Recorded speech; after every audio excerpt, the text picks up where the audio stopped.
Television would continue to resist presenting black male, white female romances, not only due to pushback from the predictable clutch of white viewers, but also certain groups of black viewers as well, most notably women.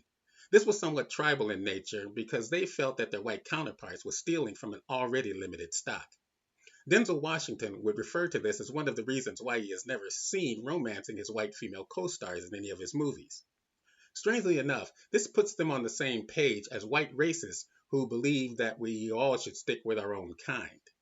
They're joining these supremacists and not wanting to present these relationships to the public, which were already a part of society. Now, this circles us back to the decision that the Belafonte character makes in The World, the Flesh, and the Devil in distancing himself from the Stevens character, and that is the act of self limitation, an aspect of which is a person or group no longer has to expend energy to control the behavior of another person or group because they will limit themselves, a sort of behavior modification. Now, there is a common occurrence in American TV movie narrative.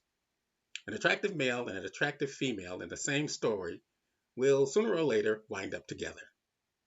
The question here is, how did Denzel Washington and other black actors acquire the power to avoid this? And the answer is, they didn't.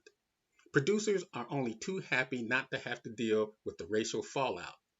They no longer have to expend the energy because they've been let off the hook. The producer, the actors, groups of fans, they're all on the same page. Denzel Washington, Cuba Gooding Jr., Lawrence Tate, Chadwick Boseman, Will Smith, name one. These actors, by the nature of their race, are free from this romantic obligation.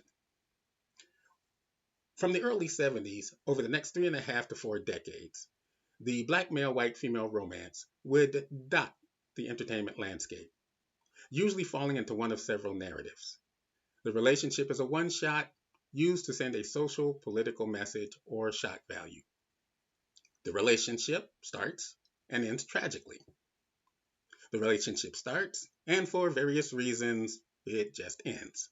Now, this one can usually be attributed to producers testing the waters, getting the predictable pushback, and deciding to drop the whole thing because it's not worth it, and they go back to the status quo.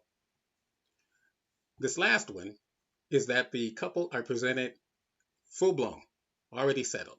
They're usually the friends or neighbors of the main character and rarely the center of the show's concept. They may be part of an ensemble, and they may have romance between them, but little or no passion. They are functional and content. Now, in recent years, there has been a show that has created its own convention, and that is The Good Place. The relationships are handled wonderfully, but those people are dead.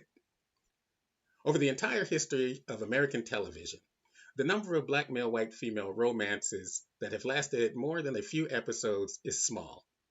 There have been 2 shows with that coupling at its center. One of them was a dramedy that ended after its first season before it had a chance to even explore the relationship. The other is a Brady Bunch style concoction that was also canceled after its first season. And this brings us to Bridgerton.